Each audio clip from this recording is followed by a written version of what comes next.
Pernahkah kamu berada di satu momen ketika dunia terasa bergerak terlalu cepat? Tren datang silih berganti, opini berubah dalam hitungan jam, dan hampir semua orang seolah sepakat tentang apa yang harus disukai, dibenci, dan diikuti. Kamu melihat semuanya dengan jelas, kamu paham apa yang sedang viral, kamu tahu apa yang sedang ramai dibicarakan. Tapi entah kenapa, di dalam dirimu tidak ada dorongan untuk ikut. Bukan karena kamu tertinggal, bukan karena kamu tidak mampu menyesuaikan diri, melainkan karena ada suara kecil di dalam kepala yang berkata, "Aku tidak perlu menjadi seperti mereka." Di titik itulah banyak orang mulai merasa ada yang salah dengan dirinya. Mereka mulai mempertanyakan, kenapa aku tidak seperti yang lain? Kenapa aku tidak merasa tergugah oleh hal-hal yang membuat orang lain begitu antusias? Padahal dalam psikologi, perasaan ini seringkali justru menandakan sesuatu yang jarang dimiliki banyak orang, kemampuan untuk berpikir mandiri di tengah tekanan sosial yang masif. Nama saya Bang Lukman, dan saya menghabiskan banyak waktu untuk meriset psikologi perilaku manusia, dinamika sosial, serta pola berpikir orang-orang yang tidak mudah terseret arus. Sebelum kita melangkah lebih jauh, pastikan untuk menekan tombol subscribe dan berikan like pada video ini, karena kita akan membahas orang yang tidak ikut tren ternyata punya psikologi yang mengejutkan, dengan rahasia fakta psikologi yang jarang sekali dibicarakan secara jujur. Orang yang tidak ikut tren biasanya tidak hidup dalam mode reaktif.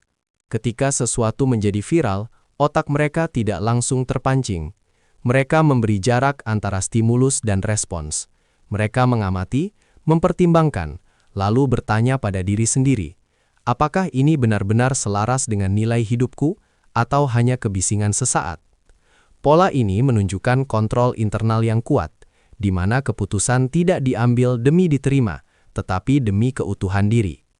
Mereka juga sering disalahpahami sebagai pribadi yang dingin atau sulit berbaur, padahal kenyataannya mereka hanya sangat sadar bahwa tidak semua kebersamaan bernilai, dan tidak semua keramaian membawa makna. Mereka tidak antisosial, mereka hanya tidak ingin tenggelam dalam interaksi yang kosong. Bagi mereka, menjadi autentik jauh lebih penting daripada terlihat relevan. Oke, tahan sebentar, jangan di-skip dulu, karena kita akan masuk ke pembahasan yang sangat krusial dan to the point. Ada satu hal penting yang jarang disadari orang. Orang yang tidak ikut tren biasanya lebih tahan terhadap manipulasi emosional. Mereka tidak mudah terseret rasa takut massal, tidak cepat panik karena opini mayoritas, dan tidak gampang merasa tertinggal, hanya karena tidak mengikuti apa yang sedang populer. Otak mereka terbiasa berpikir perlahan, namun dalam. Dan dalam psikologi, kemampuan ini berkaitan erat dengan refleksi kognitif yang tinggi. Namun, kemampuan ini bukan tanpa konsekuensi. Menjadi orang yang tidak ikut arus seringkali berarti harus berdamai dengan rasa sepi. Ada momen ketika kamu merasa tidak sepenuhnya dipahami. Kamu hadir di tengah keramaian, tetapi pikiranmu berada di tempat lain. Kamu mendengar banyak suara, tetapi jarang menemukan percakapan yang benar-benar menyentuh. Disinilah banyak orang mulai ragu pada dirinya sendiri, padahal justru di ruang sunyi inilah identitas yang kokoh dibangun. Orang-orang seperti ini cenderung memiliki hubungan yang lebih sedikit, tetapi lebih dalam. Mereka tidak membutuhkan banyak pengakuan eksternal, karena mereka sudah memiliki standar internal yang jelas. Mereka tidak hidup untuk terlihat, tetapi untuk merasa selaras dengan dirinya sendiri. Dan meskipun dari luar terlihat biasa saja, di dalam diri mereka ada dunia pemikiran yang aktif dan reflektif. Jadi, jika hari ini kamu merasa tidak tertarik pada tren, tidak merasa terpanggil untuk ikut arus, dan sering memilih jalan yang lebih sepi, jangan terburu-buru menganggap itu sebagai kelemahan. Dalam dunia yang terlalu bising dan seragam, kemampuan untuk berhenti, berpikir, dan memilih secara sadar justru adalah kekuatan psikologis yang langka.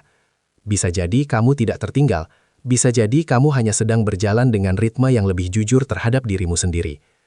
Jika narasi ini terasa seperti sedang menceritakan dirimu, tekan like dan subscribe channel ini. Karena di sini kita tidak membahas psikologi agar kamu mengikuti dunia, tetapi agar kamu memahami dirimu sendiri, tanpa topeng, tanpa tekanan, dan tanpa harus kehilangan siapa dirimu sebenarnya.